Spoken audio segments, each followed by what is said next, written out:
அல்லேலூயா. ஆமென். கர்த்தர் நல்லவர். ஆமென். வாசிக்கலாம். யோசுவாவின் புஸ்தகம் 6ஆம் அதிகாரம் அதின் 16வது வசனத்தை வாசிக்கலாம். யோசுவா 6:16.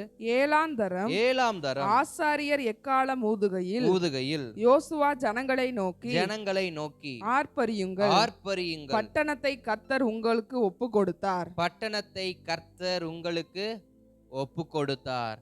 ஆமென். இந்த வார்த்தை நமக்கு பரிச்சயமான ஒரு நல்ல வார்த்தை. ஸ்தோத்திரம். யோசுவா தேவ சமூகத்துல, ஆண்டவரே அடுத்து நான் என்ன செய்வது, அடுத்து என் பிரயாணம் எப்படிப்பட்டதா இருக்கிறது, அடுத்து நான் எப்படி போக வேண்டும் அப்படி என்று தன்னுடைய வழிக்காக தேவ சமூகத்தில் ஜெபித்து கொண்டிருக்கும் பொழுது கர்த்தர் கொடுத்த வார்த்தையை தான் நாம் இங்க வாசிச்சோம்.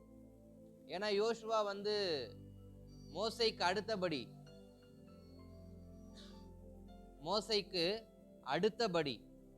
யோசுவாவை கர்த்தர் தமது ஜனங்களை நடத்தும்படியாக அழைத்து கொண்டு வந்தார். வந்து கொண்டிருக்கும் பொழுது ஸ்தோத்திரம், யோசுவா அநேக காரியங்களை கடந்து கடந்து கடந்து கடந்து வந்துகிட்டு இருக்கிறாரு. அப்படி வந்து கொண்டிருக்கும் பொழுது இப்ப யோர்தானை கடந்ததுக்கு அப்புறமா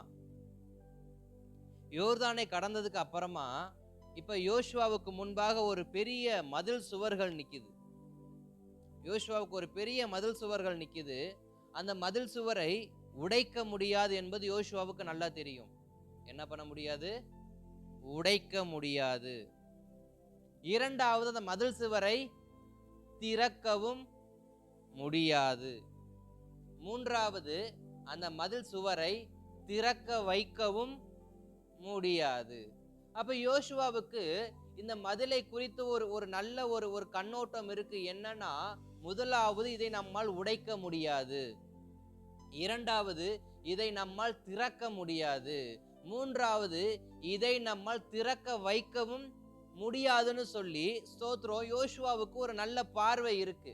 அந்த பார்வையின்படி யோசுவா இப்ப என்ன பண்றாருன்னா, தேவ சமூகத்தை நோக்குகிறார். எப்படி நோக்குகிறார்னு பாக்குறப்ப அதே ஸ்தோத்திரம் யோசுவாவின் புஸ்தகம் 6ஆம் அதிகாரத்தின் 13வது வசனத்துல பாக்குறப்ப, பின்னும் யோசுவா எரிகோவின் வெளியிலிருந்து தன் கண்களை ஏறெடுத்து பார்க்கும்போது, இதோ ஒருவர் அவனுக்கு எதிராக நின்று உருவின பட்டயம் அவர் கையில் இருந்தது.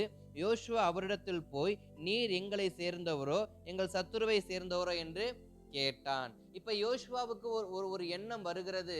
என்ன எண்ணம்னா, இந்த மதிலை நான் எப்படி உடைக்க போறேன்? ஏன்னா யோசுவா எங்க இருந்து பார்க்கிறாரு?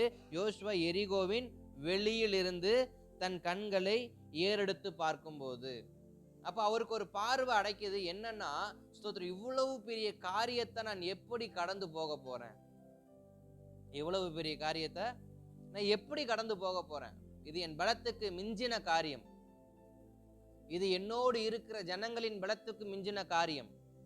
இந்த காரியத்தை யோசித்து விட்டு யோசுவா அந்த எரிகோவை பார்த்து கொண்டு இருக்கும் பொழுது யோசுவாவின் கண்ணுக்கு ஒருவர் தெரிகிறார். யாருன்னா, உருவின பட்டயத்தை உடைய தேவ தூதர் அவருக்கு முன்பாக பிரத்யட்சமாய் நிற்கிறார். உங்களுக்கு ஒரு வார்த்தையை நான் தெளிவா சொல்லட்டும்னு சொன்னா, நீங்க எந்த காரியத்தை பார்த்து கொண்டு நின்று கொண்டே இருக்கிறீர்களோ, எப்படி கடப்பது, எப்படி மேற்கொள்வது என்று வெளியிலிருந்து, ஏற்கனவே யோசுவா 2ஆம் அதிகாரத்துல எரிகோவை வேவு பார்க்கும்படி ஸ்தோத்திரம் அங்க யார் அனுப்பியிருப்பாங்கன்னாக்க, யோசுவா ஆட்களை அனுப்பியிருப்பாரு. அங்கேயே எரிகோவினுடையதான ஒரு ஒரு ஒரு புரிதலை யோசுவா கற்றுக்கொண்டு இப்ப நிக்கிறாரு. 5ஆம் அதிகாரத்தினுடையதான அந்த வசனத்துல இப்படி இன்னும் பார்த்து கொண்டு இருக்கும் பொழுது அங்கு ஒரு வார்த்தை வருது. நீ எதை பார்த்து கொண்டிருக்கிறாய்? மேற்கொள்ள முடியாதுன்றா, தோற்கடிக்க முடியாதுன்னா, புறப்பட்டு போக முடியாதுன்னா, இல்லை இதனுடைய பாதையை அடைக்கும்னா, இல்லை இதனுடைய வாழ்க்கைக்கு ஒரு பெரிய தடைக்கல்லா மாறும்னா, நீ என்ன யோசிக்கிற யோசுவாவின் அங்கிருந்து ஒரு சத்தம் வருது. இன்றைக்கும் இந்த அதிகாலை நேரத்தில் கர்த்தர் சொல்லுகிற வார்த்தை, நாம் எதை பார்க்கிறோமோ அதன் மேல் நிற்பது கர்த்தருடைய தூதனானவர். அல்லேலூயா.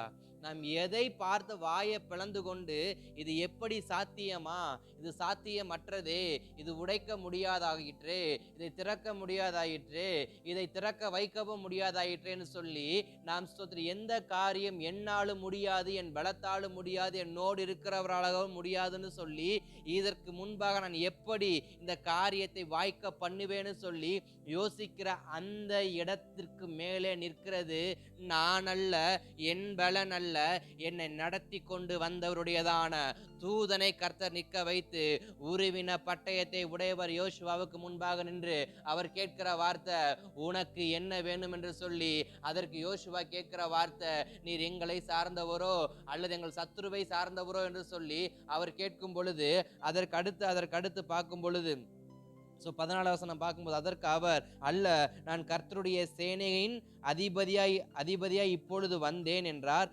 அப்பொழுது யோசுவா தரையில் முகங்குப்புற விழுந்து பணிந்து கொண்டு அவரை நோக்கி, என் ஆண்டவரே, தமது அடியானுக்கு சொல்லுகிறது என்ன என்று கேட்டான். தரிசனம் பார்ப்பது முக்கியமல்ல, தூதரை தரிசிப்பது முக்கியமல்ல, வார்த்தையை கவனமாக கேட்க வேண்டும். இப்ப யோசுவா ஸ்தோத்திரம் எரிகோவுக்கு முன்பாக நிற்கும் பொழுது ஸ்தோத்திரம் தூதனானவரை பார்த்து விட்டார். இப்ப தூதனானவர் சொல்றாரு, ஸ்தோத்திரம் நான் சொல்றத கொஞ்சம் நீ கவனமா என்ன பண்ணு, கேளு. இது மேற்கொள்ள முடியாத காரியம்தான், நன்றாக தெரியும். ஆனாலும் இதன் மேல் கர்த்தரனை நிற்க வைத்திருக்கிறார் என்றால் இதை உன் வசமாய் கொடுப்பதற்காக கர்த்தர் இதன் மேல் அவருடைய ஆளுகையை ஆரம்பித்திருக்கிறார். நன்றாக கவனிக்கணும். என்னை ஆளுகை செய்கிற எந்த காரியமாய் இருந்தாலும் அதை மேற்கொள்ள முடியவில்லை என்றால் தேவ சமூகத்தை நோக்கி நீங்கள் அந்த காரியத்தை வைப்பீர்கள் என்றால் உங்கள் மேல் ஆளுகை செலுத்தியதின் மேல் கர்த்தர் தமது தூதரை நிறுத்தி கர்த்தர் தம்முடைய ஆளுகையை அதன் மேல் அவர் துவங்குவதற்கு போதுமானவராக இருக்கிறார். அல்லேலூயா. ஸ்தோத்திரம். யோசுவா சொன்னது என்ன, என்னால் இதை என்ன பண்ண முடியாது, விலப்பண்ண முடியாது. ஆனா கர்த்தரால் இதை விலப்பண்ண முடியுமா, முடியாதா? ஸ்தோத்திரம். யோசுவாவை இவங்களால தடுக்க முடியும். யோசுவாவை அந்த மதில் ஒரு பெரிய ஆளுகையை காண்பிக்க முடியும். யோசுவாவுக்கு முன்பாக அந்த மதில் எப்படிப்பட்ட ஒரு ஆளுகையை காண்பிக்குது, யாரா இருந்தாலும் என்னை கடந்து என்ன பண்ண முடியாது, போக முடியாது. அப்ப எரிகோவை குறித்து எல்லா ஜனங்களுக்கும் இருக்கிற பார்வை, அந்த எரிகோ மதில் தான் நம்மளை ஆளுகை செய்யுது. அப்பனா என்ன அர்த்தம், அவங்க அனுமதிச்சாதான் உள்ள போக முடியும், அவங்க அனுமதிச்சாதான் வெளியே போக முடியும், அவங்க அனுமதிச்சாதான் வர்த்தகம் பண்ண முடியும், அவங்க அனுமதிச்சாதான் வணிகம் பண்ண முடியும், அவங்க அனுமதிச்சாதான் எந்த ஒரு நன்மை தீமையான காரியத்தை பெற்றுக்கொள்ள முடியும். அப்படி என்றால் எரிகோ மதில் அங்கு ஒரு பெரிய ஆளுகையை நிகழ்த்தி கொண்டிருக்கிறது. எங்க, யோர்தான் நதிக்கரையின் அப்புறத்துல அந்த பட்டணத்தை கடந்து போக வேண்டும் இருக்கிறதான அத்தனை வழிகளையும் எரிகோ அடைத்து போட்டு, என்னை கடந்து நீ போ பார்க்கலாம், என்னைய கடந்து போகணும்னா எனக்கு வேண்டியதை நீ கொடுத்துட்டு தான் என்ன பண்ணணும், போகணும். இன்றைக்கு நம்ம ஸ்தோத்திரம் ஹைவேஸ்லாம் நம்ம சுங்கஞ்சாவடி நம்ம பார்த்துருப்போம். என்ன சுங்கஞ்சாவடினா, நீ தொடர்ந்து இந்த பாதையில பிரயாணிக்கணும்னாக்க எனக்கு இத்தனை ரூபா டாக்ஸ் என்ன பண்ணணும், கட்டிட்டு நீ கடந்து போ, இல்லைன்னா இதோட திரும்பி போ அப்படிங்கிறதான ஒரு ரூல் நமக்கு இருக்கு. இதே ரூல் தான் என்னைக்கு இருந்துச்சு, யோசுவாவின் காலத்திலே இந்த ரூல் இருந்துச்சு. எப்படிப்பட்ட ரூல்னாக்க, இப்ப யோர்தான்ல இருந்து எழும்பி புறப்பட்டு போகணும்னாக்க அங்க ஒரு பாதை இருக்கு. அந்த பாதைக்கு மதலா நிக்கிறது யாருன்னா எரிகோ. எரிகோ கோட்டை அந்த பாதை அடைத்த வண்ணமா இருக்கு. சுத்தி போனா சுத்தி போகலாம், நாள் ஆகும், சுத்தி போனா நாள் ஆகும். ஆனா எரிகோவின் வழியாய் போனால் 3 நாட்கள் 4 நாட்களாய் சுற்றி போக வேண்டிய பிரயாணம் அரை நாளில் கடந்து போகலாம். இப்ப ஸ்தோத்திரம் ஆதிக்கத்தை செலுத்தி கொண்டிருக்கிறது எரிகோ, தன் ஆளுகையை காண்பித்துக் கொண்டிருக்கிறது எரிகோ, தன்னுடையதான ஸ்தோத்திரம் தன்னுடையதான புஜகல பிரமாணத்தை காண்பித்துக் கொண்டிருக்கிற எரிகோவை பார்த்து யோசுவா சொல்றாரு, இத்தனை ஆண்டுகளாக ஆளுகை செய்து கொண்டிருந்த எரிகோ நான் எப்படி கடந்து போக எனக்கு உதவியா இருக்கும், இதுவரைக்கும் இவங்க ராஜ்யம்தான், இதுவரைக்கும் இவங்க ஆளுகை தான், இதுவரைக்கும் இவங்களுடைய பார்வை தான், இதுவரைக்கும் இவங்க வைத்தது தான் சட்டம், இதுவரைக்கும் இவங்க போட்டது தான் ரூல்ஸ், இதுவரைக்கும் இவங்க என்ன சொல்றாங்களோ அதை கேட்டுத்தான் ஆகணும். யாரு? சகல ஜனங்களும், அந்த வழியா பிரயாணிக்கிறதான அத்தனை பேரும் எரிகோவின் மதில்களில் இருக்கிறதான அதிபதிகள் சொல்லுவதை கேட்டுதான் ஆக வேண்டும். அப்படிப்பட்ட ஒரு நெருக்கமான சூழ்நிலை இருக்கும் பொழுதுதான் இப்ப ஸ்தோத்திரம், யார் அந்த மதில் மேல் நிக்கிறா? தேவனுடையதான தூதர்கள். யார் நிக்கிறா? கர்த்தருடையதான தூதர்கள். அவர் நின்று சொல்றாரு, இன்றைக்கு இது உன்வசமாய் மாறும். அப்ப முதலாவது, நாம் எதை ஆழமாக புரிந்து கொள்ள முடியாத அளவுக்கு நமக்கு முன்பாக ஒரு சூழ்நிலை வந்தாலும் நாம் புரிந்து கொள்ள வேண்டியது, இது எனக்கு என் பலத்துக்கு உட்பட்டதல்ல, இது தேவனுடைய பலத்துக்கு உட்பட்டது. அல்லேலூயா. இது என் பலத்துக்கு உட்பட்டதல்ல, இது தேவனுடைய பலத்துக்கு உட்பட்டது. இது என்னுடைய ஆளுகைக்கு உட்பட்டதல்ல, இது தேவனுடைய ஆளுகைக்கு உட்பட்டது. இது என்னால் விளைவிக்கப்பட உட்பட்டதல்ல, இது தேவனால் விளைவிக்க உட்பட்டதுன்னு சொல்லி எனக்குள் ஒரு புரிதல் வேண்டும். அந்த புரிதலை தான் யோசுவாவுக்கு தூதனானவர் இந்த இடத்துல காண்பிக்கிறார். என்ன காண்பிக்கிறாரு? யோசுவாவே, நீ இதுவரைக்கும் நீ மாத்திரமல்ல, இந்த எரிகோ மதில் எழும்பிய காலத்திலிருந்து இன்று வரைக்கும் இதை ஸ்தோத்திரம் லெகுவாய் கடந்து போனவன் யாரும் இல்லை. இன்றைக்கு நீங்க நினைக்கலாம், என்னுடைய பிரச்சனை தான் உலகத்திலேயே பெரிய பிரச்சனைன்னு. இல்ல ஸ்தோத்திரம், இது ஆரம்ப காலத்துல இருந்தே இது என்ன பண்ணுது? ஒரு சுழற்சியின் முறையில வந்து கொண்டுதான் இருக்கு. ஆனா என்ன, அதை கடந்து போனவர்களே கொஞ்சம். அதை கடந்து போனவர்கள் கொஞ்சம். நான் சொல்லலாம், இது என்னுடைய வாழ்க்கையில நான் சந்தித்த ஒரு மோசமான சம்பவம்னா இதுதான். நான் ஒரு சம்பவத்தை சொல்லலாம், நீங்க ஒரு சம்பவத்தை சொல்லலாம். ஒவ்வொருத்தரும் ஒரு காரியத்தை சொல்லுவீங்க. ஆனா என்னுடைய காரியம் இவங்களுக்கு அற்பமா இருக்கும், இவங்களுடைய காரியம் எனக்கு அற்பமா இருக்கும், அவருடைய காரியம் அவர்களுக்கு அற்பமா இருக்கும். ஆக மொத்தம் ஒவ்வொருவருடையதான பலவீனங்களும் அவர்களுக்கு அது பெரிய காரியம்தான். அது போலதான் எரிகோ என்பது அநேகரை பலவீனப்படுத்தக்கூட காரியமா தான் இருந்துச்சு. எரிகோ அநேகரை பலவீனப்படுத்தி கொண்டுதான் இருந்துச்சு. அநேகரை பலவீனப்படுத்தி அநேகரை ஆசுவாசப்படுத்தி கொண்டிருந்ததான எரிகோவின் மேலதான் கர்த்தர் தம்முடைய ஆளுகையை ஆரம்பிக்க போகிறார். அப்படி என்றால் நாம் எதை ஸ்தோத்திரம் பார்த்து பார்த்து பார்த்து முடியாது முடியாது முடியாது முடியாதுன்னு சொல்லி என் இருதயம் சலித்து போனதோ, அதன் மேல யாருடைய ஆளுகை தொடங்குகிறது? தேவனுடையதான ஆளுகை அதன் மேல் தொடங்குகிறது. அப்ப நான் ஆழமாய் விசுவாசிக்க வேண்டும், நான் எதை பார்த்து சலித்து போனேனோ இதை கடந்துதான் போகணுமா? ஏன் ஒரு 4 நாள் சுத்தி போனா என்ன? ஒரு வாரம், ஒரு மாசம் கூட ஆகட்டும், நான் இது வழியா போக எனக்கு விருப்பமே இல்லை. காரணம், இதுவரைக்கும் இது வழியா யாரும் சமாதானமா போனது இல்ல. அந்த அந்த எண்ணத்தோடு யோசுவா பார்க்கிற, இது வரைக்கும் இதுக்குள்ள யாருமே சமாதானமா போகல, நான் மட்டும் எப்படி போவேன்? ஏன் நான் போய் மோதணும்? வருஷங்கள் ஆனாலும் பரவாயில்ல, நான் 20 லட்சம் ஜனங்களை கூட்டிட்டு நான் பொறுமையாவே என்ன பண்றேன்? போகிறேன். இந்த மனநிலைமையில யோசுவா இருக்கும் பொழுதுதான் கர்த்தருடைய தூதனானவர் வெளிப்படுறாரு. இல்லப்பா, உன் இருதயம் சலித்து போகிற அளவுக்கு இங்க எதுவுமே நடக்கலப்பா. நீ உன் இருதயத்துல போதும் வேண்டாம் வெறுக்கிற அளவுக்கு இங்க எதுவும் நடக்கலப்பா. ஸ்தோத்திரம், நீ திரும்பி போகிற அளவுக்கு இங்க எதுவும் நடக்கல. எரிகோவின் ராஜா வேவு பார்க்க போன 2 பேரையே கொன்றே ஆக வேண்டும் என்று விரட்டியது யோசுவா 2ஆம் அதிகாரத்துல தெளிவா நமக்கு இருக்கு. இப்போ யோசுவாவுக்குள்ள எல்லாம் ரீவைன் ஆகுது. ஆனா தூதன் அவர் சொல்றாரு, அவர் சொல்ற வார்த்தை என்னன்னா 6:1, எரிகோ இஸ்ரவேல் புத்திரருக்கு முன்பாக அடைக்கப்பட்டிருந்தது, ஒருவரும் வெளியே போகவும் இல்லை, ஒருவரும் உள்ளே வரவும் இல்லை. கர்த்தர் யோசுவாவை நோக்கி, இதோ எரிகோவையும் அதன் ராஜாவையும் யுத்த வீரரையும் உன் கையில் ஒப்பு கொடுத்தேன். உன் கையில ஒப்பு கொடுத்தேன். அப்ப யோசுவாவுக்கு முன்பாக என்ன இல்ல? வாசல். அதனாலதான் ஆரம்பத்துல சொன்னேன், அதை உடைக்கவும் முடியாது, அதை திறக்கவும் முடியாது, அதை திறக்க வைக்கவும் முடியாது. எனக்கு முன்பாக இருக்கிற காரியத்தை உடைக்க முடியுமா? இந்த செப்டம்பர் மாசத்துல உங்களுக்கு முன்பாக இருக்கிற காரியங்களை உடைக்க முடியுமா? இல்ல அனுகூலமா திறக்க முடியுமா? இல்ல அனுகூலமா யாரை வச்சா திறக்க வைக்க முடியுமா? உடைக்கவும் முடியாது, திறக்கவும் முடியாது, திறக்க வைக்கவும் முடியாது. காரணம், அதன் ஆளுகை ஆதிக்கம் அதிகம்.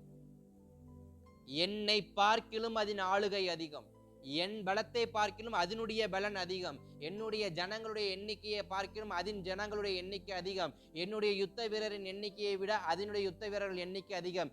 எப்படி பார்த்தாலும் என்னை விட அது மிக மிக மிக அதிகமான காரியம். என்னுடைய பலத்துக்கு மிஞ்சின காரியத்தை மேற்கொள்ள என்னாலும் முடியாது, யாராலையும் முடியாதுன்னு யோசுவா நிற்கும் பொழுது கர்த்தருடைய வார்த்தை, முடியும் முடியும் முடியும். எப்படி ஆண்டவரே முடியும்? இதான் இன்னைக்கு இருக்கிற கேள்வி. என்னால் ஆகாத காரியம் ஒன்று உண்டோ? இல்ல. தேவனால் எல்லாம் கூடும், ஆமா. மனுஷரால் கூட தேவனால் கூடும், விசுவாசிக்கிறேன். ஆனா எப்படி நடக்கும்? இந்த கேள்வி நமக்குள்ள அநேகருக்கு இருக்கு. எரிகோ உடைஞ்சது எனக்கு தெரியும் பாஸ்டர், எரிகோவின் மேல கர்த்தருடைய ஆளுகை இருக்குன்னு எனக்கு தெரியும் பாஸ்டர், எரிகோக்குள்ள வாசல் திறக்கப்படாது ஆனா கர்த்தர் திறந்த எனக்கு தெரியும் பாஸ்டர். பட் இது எப்ப நடக்கும்? நடக்கும்? அப்படியே கீழே வரும் பொழுது 15வது வசனத்துல 6:16 சொல்லும் போது, 7ஆம் நாளில் அதிகாலமே கிழக்கு வெளுக்கும் பொழுது எழுந்திருந்து அந்த பிரகாரமே பட்டணத்தை 7 தரம் சுற்றி வந்தார்கள். அன்றைய தினத்தில் மாத்திரம் பட்டணத்தை 7 தரம் சுற்றி வந்தார்கள். யோசுவாவுக்கு கர்த்தர் ஒரு வார்த்தையை கொடுக்குற. என்ன வார்த்தை? நீ பட்டணத்தை 7 முறை சுற்றி வா. நீ உடைக்க வேணாம், நீ ஆயுதங்களை ஏந்த வேண்டாம், நீ எதுவுமே செய்ய வேண்டாம். நீ செய்ய வேண்டியது ஒவ்வொரே ஒரு காரியம், சுற்றி வர வேண்டும். உன்னை ஆதிக்கம் செலுத்தக்கூடிய காரியத்தை நீ ஆதிக்கம் செலுத்தும்படி சுற்றி வர வேண்டும். உன்னை ஆளுகை செய்த காரியத்தை நீ ஆளுகை செய்யும்படி சுற்றி வர வேண்டும்.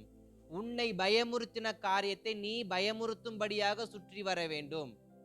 நல்லா கவனிச்சு பார்க்கணும். எரிகோ மதில ஸ்தோத்திரம், இன்றைக்கு நம்ம வீட்டை ஒரு மனிதன் ஒரு நாளைக்கு 4 முறை சுத்தி வந்தா நமக்கு எப்படி இருக்கும்? ஒரு விதமான சந்தேகம், பயம், எதுவுமே தெரியாது நமக்கு. அதாவது எதிரியின் பலம் தெரியாதவன் நம்மை சுற்றி வரும் பொழுது நமக்குள்ள தன்னை அறியாமலே ஒரு பதட்டம் வரும். என்ன பண்ண போறாங்களோ தெரியலையே. இப்ப எரிகோவின் ராஜாவுக்கு இஸ்ரவேல் ஜனங்கள் எரிகோவுக்கு முன்பாக பாளையம் இறங்கி இருக்கிறார்கள். சுமார் 20 லட்சம் ஜனங்கள் எரிகோவுக்கு முன்பாக பாளையம் இறங்கி இருப்பது யாருக்கு நல்லா தெரியும்? எரிகோவின் ராஜாவுக்கு நல்லா தெரியும். முதல் நாள் பார்க்கிறான் ராஜா, ஜனங்கள் சுத்தி வந்தாங்க. ஒரு சுத்து முடிஞ்சோடனே கம்முன்னு போய் பாளையத்துல உட்காந்துட்டாங்க. 2வது நாள், 3வது நாள், 4வது நாள், 5வது நாள் எரிகோ ராஜாவுக்குள்ள ஒரு விதமான எண்ணம் உருவாக ஆரம்பிக்குது. என்ன பண்றாங்க இவங்க? சண்டை போடவும் இல்லை, கோஷம் போடவும் இல்லை, ஏதாவது மதிலுக்கு விரோதமான சொரங்கம் குழி தோன்றானான்னு பார்த்தா அதுவும் இல்லை. என்னதான் பண்றான்? அநேக நேரத்தில் நம்முடைய பிரச்சனைகளுக்கு முன்பாக நாம் அமைதியா இருப்பதே அதை பலவீனப்படுத்திவிடும். அல்லேலூயா. நான் என் பலத்தை போட்டு நான் பலவீனப்படுவதை விட என் சத்ருவுக்கு முன்பாக, என்னை பலவீனப்படுத்தக்கூடிய ஜனங்களுக்கு முன்பாக நான் மௌனமா இருப்பதே அவர்களை பலவீனப்படுத்தும். இப்ப எரிகோவின் ராஜாவுடைய இருதயம் ஸ்தோத்திரம், கடினமான இருதயம் கொஞ்சம் கொஞ்சமா பலவீனமாகுது. ஏன்னா இவங்க செய்வது என்னன்னே புரியல. என்னன்னு புரியல. 6 நாள் முடிஞ்சிருச்சு. 7வது நாள் விடியறதற்கு முன்பாக எரியோ ராஜாவுக்கு ஒரு விதமான பதட்டம் வருது. ஸ்தோத்திரம், இதுவரைக்கும் பண்ணாங்க, இனி என்ன பண்ண போறாங்களோ? ஒவ்வொரு நாளும் சுத்தி வந்தாங்க, இன்னைக்கு என்ன பண்ண போறாங்க, இன்னைக்கு என்ன பண்ண போறாங்க? ஒவ்வொரு நாளும் யாருடைய இருதயம் படபடக்க ஆரம்பிக்குது? எரிகோவின் ராஜாவின் இருதயம் படபடக்குது.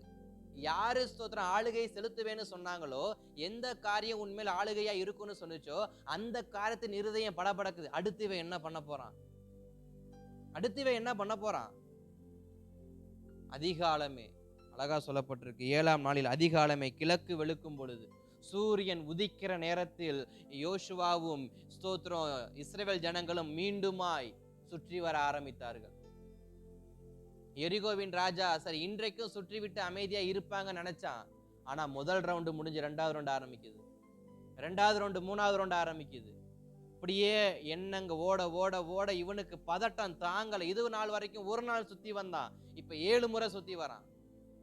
இது வரைக்கும் ஒவ்வொரு நாளும் ஒவ்வொரு முறை சுத்தி வந்தவன் இந்த 7ஆம் நாள் மட்டும் இன்ன வரைக்கும் பட்டணத்தை சுற்றுவதை நிறுத்தாமல் சுற்றி கொண்டிருக்கிறான். என்ன பண்ண போறான்னு தெரியாம சோத்திரம், யுத்த வீரன் அனுப்பவும் முடியல, வில் வீரன் அனுப்பவும் முடியல, மதில் சுவரை திறக்கவும் முடியல. ஒன்றும் புரியாமல் இருக்கும் பொழுது வேதம் அழகாய் உரைக்கிறது. 7ஆம் முறை சுற்றினார்கள், எக்காலங்களை ஊதினார்கள், ஜனங்கள் ஆர்ப்பரித்தார்கள், எரிகோ மதில் இடிந்து விழுந்தது.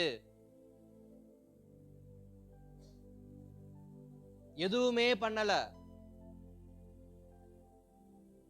இதுவரைக்கும் தேசத்தையே பயமுறுத்தி கொண்டிருந்த எரிகோ மதிலை யார் பயமுறுத்துறா? கர்த்தருடைய ஜனங்கள். ஆழமாய் கற்றுக்கொள்கிற ஒரே ஒரு சத்தியம், எது பயமுறுத்தி இருந்தாலும் அதன் மேல் தேவ ஆளுகை இருக்கு என்பதை மறந்துடாதீங்க. என்னதான் ஸ்தோத்திரம் பிசாசு யோபுவை சோதிச்சாலும் பிசாசின் மேல் ஆதிக்கம் யாருக்கு இருக்கு? கர்த்தருக்கு இருக்கு. என்னதான் பிசாசு ஊன்னு இறங்கி வந்தாலும் அவனுடைய வாள், அவனுடைய கயிற்றின் ஒரு பகுதி யாருடைய கரத்துல இருக்கு? கர்த்தருடைய கரத்துல இருக்கு.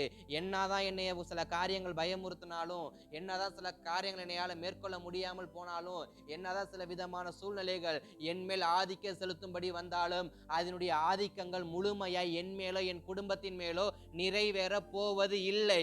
காரணம், அதன் மேல் தேவன் தம்முடைய தூதரை நிறுத்தி வைத்து இருக்கிறார். அப்படி இருக்கும் பொழுது என் மேல் யார் ஆதிக்கம் செலுத்த முடியும்?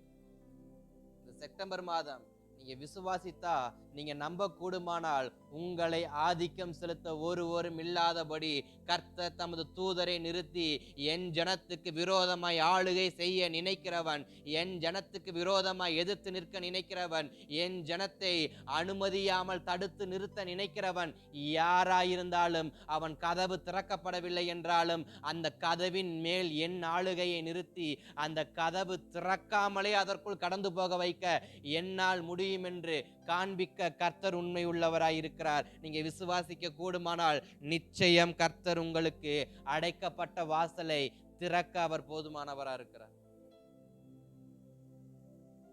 அப்ப ஸ்தோத்திரம், உடைக்க முடியாது, திறக்க முடியாது, திறக்க வைக்கவும் முடியாது. ஆனால் தேவ ஆளுகை எங்க தொடங்க ஆரம்பிக்குது. என்னால் முடியாது, என் பலத்தால் முடியாது, என் திறமையால் முடியாது. ஆனால் எனக்கு தெரிந்த ஒன்று இருக்கு. என்னன்னா ஸ்தோத்திரம், ஒருவரும் பூட்டக்கூடாதபடிக்கு திறக்கிறவரும் ஒருவரும் திறக்கக்கூடாதபடிக்கு பூட்டுகிறவரும் பரலோகத்தின் திறவுகோலை உடையவருமாகிய சர்வ வல்லமை உள்ளவர் எனக்காக யாவையும் செய்து முடிப்பார் என்கிற விசுவாசம் மட்டும் யோசுவாவுக்குள்ள இருந்தா போதும். இன்றைக்கு நமக்குள்ளேயும் அந்த ஒரு விசுவாசம் இருந்தா போதும். என்ன விசுவாசம்? அவர் பார்த்துக் கொள்வார். யார் பார்த்துக் கொள்வார்?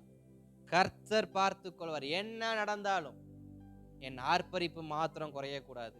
என்ன நடந்தாலும் என் கீழ்ப்படிதல் மாத்திரம் குறையக்கூடாது. என்ன நடந்தாலும் என் விசுவாசம் மாத்திரம் குறையக்கூடாது. என்ன நடந்தாலும் கர்த்தர் எனக்கு சொன்னதை செய்வதை நிறுத்தக்கூடாது. நான் தொடருவேன் என்றால், நான் செயல்படுவேன் சொன்னா, எனக்காக யாவையும் எனக்காய் செய்து முடிக்க என் தேவன் எனக்கு வல்லமை உள்ளவராக இருக்கிறார். அல்லேலூயா. இப்போ ஸ்தோத்திரம், இப்ப யோசுவாவுக்கு முன்பாக இருந்த எல்லாமே என்ன ஆயிருச்சு? சமபூமியாய் மாறிடுச்சு. அப்ப யோசுவா இதுக்கு முன்பாக எப்படி பார்த்தாரு? எரிகோவுக்கு வெளியே இருந்து இதை எப்படி கடந்து போக போறேன், இதை எப்படி கடந்து தெரியல, திறக்க வைக்க முடியாது, திறந்து போகவும் முடியாது, உடைச்சிட்டு போகவும் முடியாது. பட் அதை பார்த்து கொண்டிருக்கும் பொழுது வார்த்தை வருது. தூதனானவர் அதன் மேல் நிற்கிறார். தூதனானவர் அதன் மேல் நிற்கிறார். உன்னை பயமுறுத்தியதுதான் எரிகோ, உன்னை களங்கம் பண்ணதுதான் எரிகோ, உன்னை அனுமதிக்காததுதான் எரிகோ. ஆனா அதை நீ பயமுறுத்த ஆரம்பிப்பாய் என்றால் அது உனக்கு முன்பாக ஒன்றும் இல்லாமல் போகும். நீ பயப்படுகிற வரைக்கும் தான் அதனுடைய ஆதிக்கம் உன்மேல் இருக்கும். நீ பயமுறுத்த ஆரம்பித்தால் அதன் ஆதிக்கம் உன் கரத்திற்கு நேராக வரும். அதனுடைய ஆதிக்கம் யார் கரத்துக்கு நேராக வரும்? என்னுடைய கரத்துக்கு நேராக வரும். என்னதான் ஸ்தோத்திரம், மத்திய 4ஆம் அதிகாரத்துல பிசாசு இயேசுவுக்கு முன்பாக போய் நின்று அப்படியாக்கும் இப்படியாக்கும் இப்படியாக்கும் அப்படியாக்கும்னு சொல்லி அவன் தன்னுடைய ஆளுகையை காண்பித்தாலும் அங்கு ஒருவருடைய ஆளுகை வெளிப்படுத்தப்படுகிறது. பிரபஞ்சத்திற்குள் இருக்கிறதான ஆசீர்வாதத்தை உன்னால் காட்ட முடியும்னா இந்த பிரபஞ்சத்தை படைத்த என்னால் எதையெல்லாம் காட்ட முடியும்னு சொல்லி பிசாசின் மேல் ஆதிக்கத்தை ஆரம்பித்தார். அவன் அப்பொழுது அவரை விட்டு ஓடி போனான். என் எதிரியின் ஆதிக்கம் என்மேல் இருக்கும் வரை, சத்ருவின் ஆதிக்கம் என்மேல் இருக்கும் வரை, சோத்திரம் பிசாசின் ஆதிக்கம் என்மேல் இருக்கும் வரை, உலகத்தின் ஆதிக்கம் என்மேல் இருக்கும் வரை என்னால் உலகத்தை ஜெயிக்க முடியாது. என்னால் சத்ருவை ஜெயிக்க முடியாது. என்னால் பிசாசை ஜெயிக்க முடியாது. என்னால் என்மேல் ஆதிக்கம் செலுத்தக்கூடிய யாரையும் மேற்கொள்ள முடியாது. ஆனால் என் ஆதிக்கம் அதன் மேல் உயரும் என்றால், எரிகோ மதில் பார்க்க உயரமா இருக்கட்டும், ஆனா அதை விட உயரமா என் ஆதிக்கம் அதன் மேல் செயல்படும் என்றால் எனக்கு முன்பாக அது சமபூமியாய் மாறும். அதனாலதான் வேதம் அழகா சொல்லுகிறது, ஆர்ப்பரியுங்கள், பட்டணத்தை கர்த்தர் உங்களுக்கு ஒப்பு கொடுத்தார். எப்போ ஒப்பு கொடுப்பாரு? அதிகாலமே எழும்பும் பொழுது. எப்போ ஒப்பு கொடுப்பாரு? தேவ சமூகத்தை துதிக்கும் பொழுது. எப்போ ஒப்பு கொடுப்பாரு? ஆர்ப்பரிக்கும் பொழுது. பயத்தோடு ஆண்டவரே இன்னைக்கு கொடுத்துருவாரு, அவ்விசுவாசத்தோடு அல்ல, விசுவாசத்தின் ஆர்ப்பரிப்போடு. விசுவாசத்தின் ஆர்ப்பரிப்பு வேணும். எப்பொழுது எல்லாம் ஜெயகோஷம் போடுவாங்க? வெற்றி சிறந்ததுக்கு அப்புறமா தான். எப்போ ஒருத்தங்க சந்தோஷப்படுவாங்க? ஒரு காரியம் நல்லதா முடிஞ்சாதான். அப்ப முடிகிற வரைக்கும் என்ன ஒரு கேள்வி இருக்கும்? இது எப்படிப்பட்டதாய் முடிய போகுதோ என்ற ஒரு கேள்வி எல்லோருக்குள்ளும் இருக்கும். ஆனால் இங்கு எரிகோ கோட்டை விழுவதற்கு முன்பாகவே ஜனங்கள் ஆர்ப்பரித்தார்கள். உன் சந்தோஷம் உன் சத்துருவை துரத்தும்.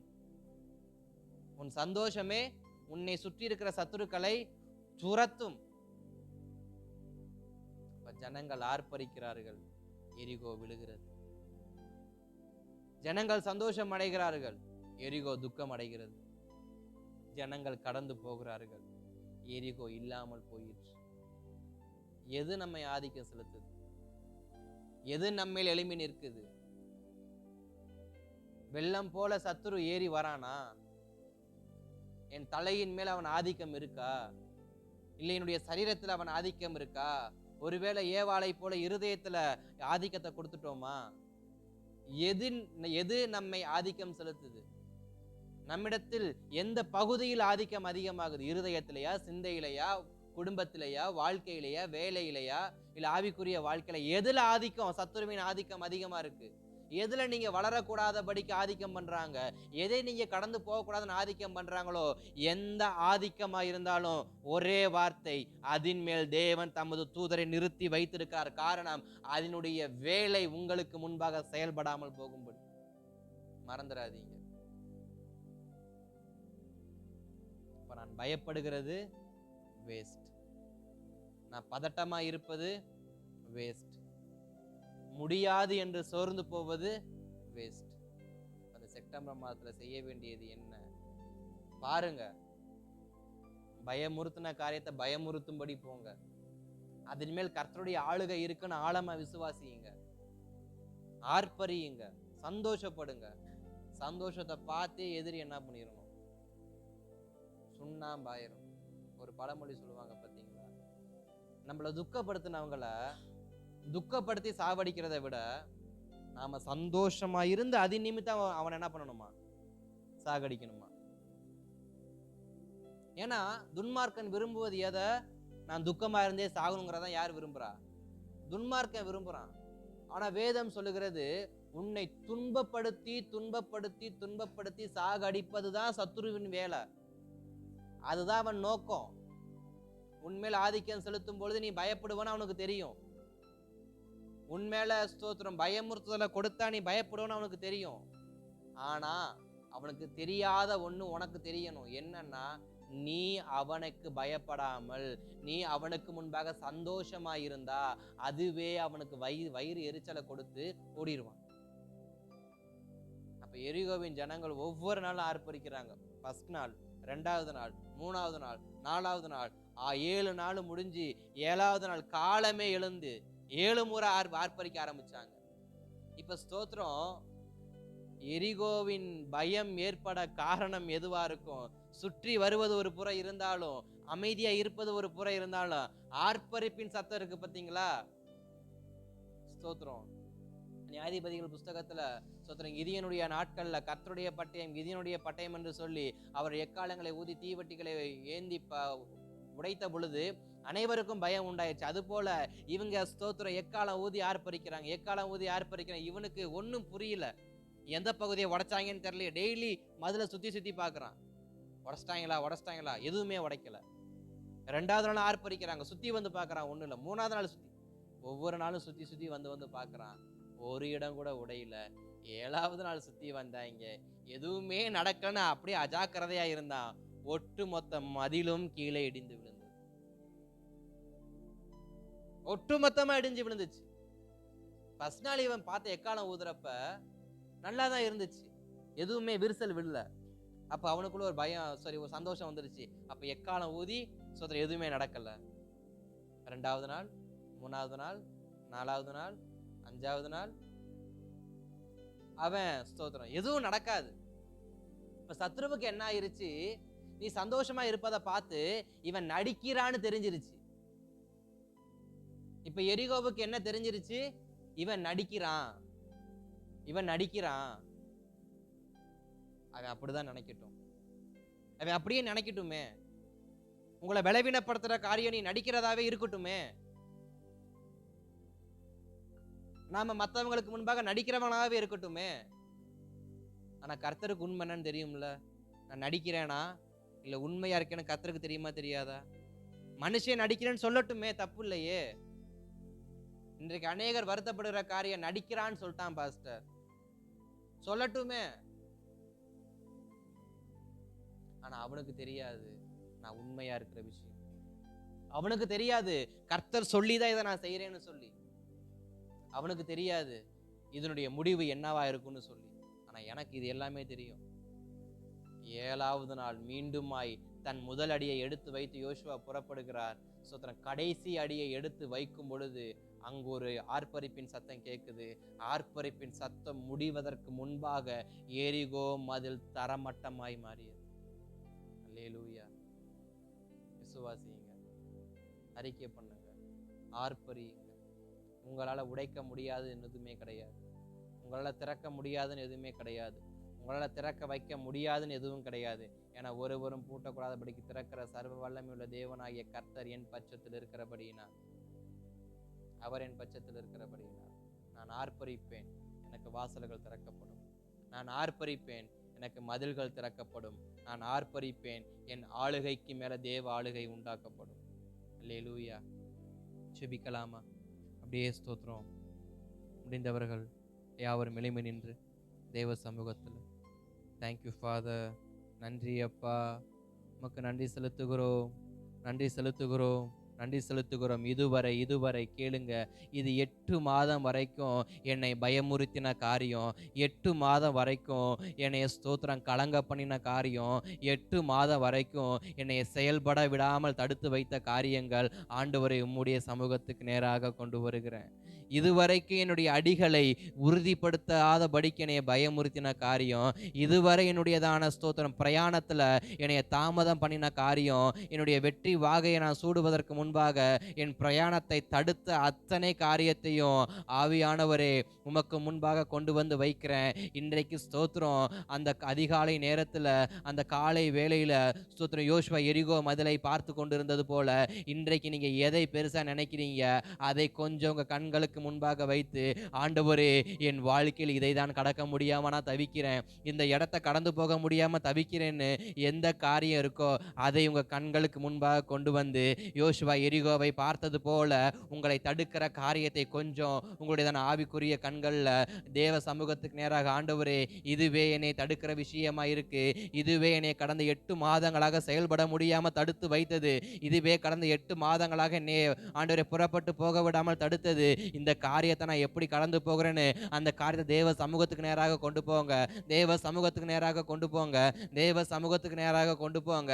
நீங்க கொண்டு போவீங்கன்னு சொன்னா, யோசுவா கொண்டு போனதுனால அங்க தேவ தூதரை அவர் பார்த்தாரு. நீங்க அந்த பிரச்சனையை கொண்டு போவீங்கன்னா, நீங்க அந்த போராட்டத்தை கொண்டு போவீங்கன்னா, நீங்க அந்த தாமதத்தை கொண்டு போவீங்கன்னா, அதன் மேல தேவ ஆளுகை நடப்பதை உங்க கண்கள் காணும். கொஞ்ச நேரம் தேவ சமூகத்துல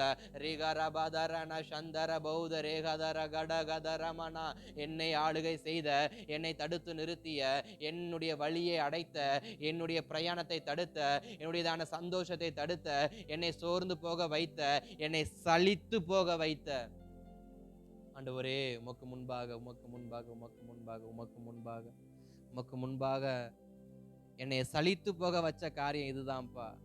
எதுங்க உங்களை சலிச்சு போக வச்சு வேண்டாம் வேண்டான்னு எது சலித்து போக வைத்தது?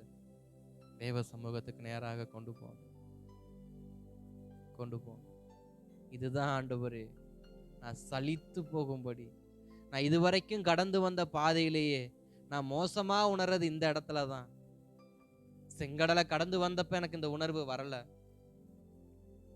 யோர்தானை கடந்து வரப்ப இந்த உணர்வு எனக்கு வரல, எத்தனையோ ராஜாக்களை நான் கடந்து வந்தப்ப எனக்கு இந்த உணர்வு வரல. ஆனா எரிகோக்கு முன்பாக மாத்திரம் எனக்கு ஒரு உணர்வு வருது, இதை என்னால் கடக்க முடியாது. இது எனக்கு ரொம்ப சலிப்பை உண்டாக்குது இந்த காரியம். எத்தனையோ விஷயத்தை ஒரு இமைப்பொழுதுல மேற்கொண்டு வந்த எனக்கு இதற்கு முன்பாக மாத்திரம் 7 நாள் நான் ஏன் உட்கார்ந்துருக்கணும்? 7 நாள் அளவு ஏன் இதற்கு முன்பாக நான் உட்கார்ந்துருக்கணும்? சலித்து போதுப்பா, சலித்து போதுப்பா, சலித்து போதுப்பா. தேவ சமூகத்துக்கு நேராக என்னை சலித்து போக வைத்த காரியத்தின் மேல கர்த்தாவே உம்முடைய ஆளுகை உண்டாகட்டும், உம்முடைய ஆளுகை உண்டாகட்டும். ஜெபிக்கலாம். அன்பின் பரலோக பிதாவே, குமாரனாம் இயேசுவின் நாமத்தில் ஜெபிக்கிறோம். கடந்த நாட்களில் ஆண்டவரே எங்களை சலித்து போக வைத்த, எங்களை சலித்து நாங்கள் சலிப்படைந்து போகும்படி வைத்த காரியங்களை உமக்கு முன்பாக வைக்கிறோம். இதுவரைக்கும் எத்தனையோ காரியங்களை நான் துரிதமாக மேற்கொண்டது உண்மை, கண்ணிமைக்கும் நேரத்தில் நான் கடந்து வந்தது உண்மை. ஆனால் கர்த்தாவே, இன்றைக்கோ 7 நாள் ஆயிற்று, 7 நாள் ஆயிற்று. வெற்றியை பார்க்க முடியல, விடுதலையை பார்க்க முடியல, ஸ்தோத்திரம், ஜெயத்தை காண முடியல, கடந்து போக முடியல. உமக்கு முன்பாக வைக்கிறோம்பா. ஆமாண்டவரே, கடக்க வைப்பீராக, ஆளுகை வெளிப்படுவதாக, உன்னதமானவரே உமது செயல்கள் செயல்படுவதாக. ஸ்தோத்திரம். அன்பின் பரலோக பிதாவே, குமாரனாம் இயேசுவின் நாமத்தில் ஜெபிக்கிறோம். ஆசீர்வதிக்கப்பட்டதான இந்த நல்ல பகல் நேரத்திலும் கர்த்தாவே உமது வார்த்தையை கேட்டு இந்த வார்த்தைக்கு விட்டு கொடுத்த ஒவ்வொருவருக்காக ஜெபிக்கிறேன். ஒவ்வொருவர் மேலும் தேவ ஆளுகை வெளிப்படுவதாக, அவர்கள் பலவீனத்தில் தேவ ஆளுகை வெளிப்படுவதாக, அவர்கள் சத்துருக்களுக்கு முன்பாக இவர்கள் ஆர்ப்பரித்து சந்தோஷமாய் வாழ உதவி செய்யுங்க. இவர்கள் மேல் ஆளுகையை செயல்படுத்தினவர்கள் மேல் இவர்கள் ஆளுகை உண்டாகட்டும். இவர்களை பயமுறுத்தினவர்களை இவர்கள் பயமுறுத்தட்டும். இவர்கள் பாதையை தடை பண்ணினவர்கள் இனி இந்த உலகத்தில் இல்லாமல் போகட்டும். இதுவரைக்கும் எத்தனையோ வருடங்களாய் எரிகோ செய்த காரியங்கள், இதுவரைக்கும் எங்கள் வாழ்க்கையில் பல வருடங்களாய் எங்களை பலவீனப்படுத்தி அமர வைத்த காரியங்கள் இயேசுவின் நாமத்தில் இந்த பகல் நேரத்தில், இந்த மாதத்தின் பகல் நேரத்தில் அது உடைக்கப்படுவதாக. அது அந்த பட்டணம் உன் வசமாய் ஒப்பு கொடுக்கப்படும் என்று சொன்னீரே.